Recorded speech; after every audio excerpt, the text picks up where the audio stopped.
বিসমিল্লাহির রহমানির রহিম।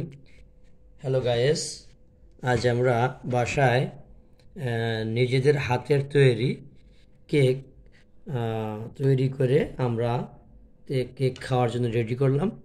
আসলে বাজারে যে কেক আমরা কিনি সেটা স্বাস্থ্যসম্মত নয়, তাই আমরা নিজেরাই বাসায় কেক তৈরি করলাম। তো এখানে হ্যালো গাইস, তোমরা 4টে ডিম অথবা 2টে ডিম দিতে পারো বা 3টেও দিতে পারো, এটা তোমার ইচ্ছা মতো তুমি দিতে পারো।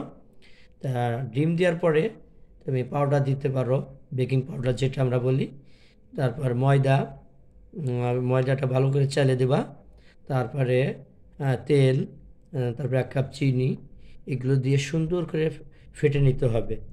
সুন্দর করে ফেটে নিলে তাহলে এই কেকটা ভালো হবে। সুন্দর করে ফেটার পরে এই রাইস কুকারে দিলে সবচেয়ে ভালো হয়। রাইস কুকারে দিয়ে প্রায় আধা ঘন্টা কি 40 মিনিট রাখার পরে কেকটা তৈরি হয়ে যাবে। তা আমাদের কেকটা আমরা তৈরি করছি। এখন স্বাস্থ্যসম্মত এই কেক আমরা পরিবারের সবাই মিলে খাবো, কেননা বাইরের খাবার স্বাস্থ্যসম্মত নয়। এটা মাথায় রেখে, এটা চিন্তা করেই আমরা এই বাসায় এক কেক তৈরি করেছি, স্বাস্থ্যসম্মত কেক তৈরি করেছি।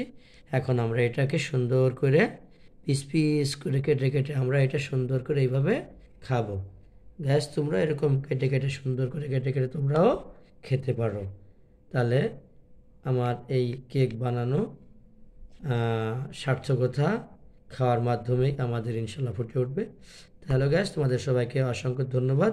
তোমরাও নিজেরা ইচ্ছা করলে বাসায় চেষ্টা করে কেক বানিয়ে খেতে পারো।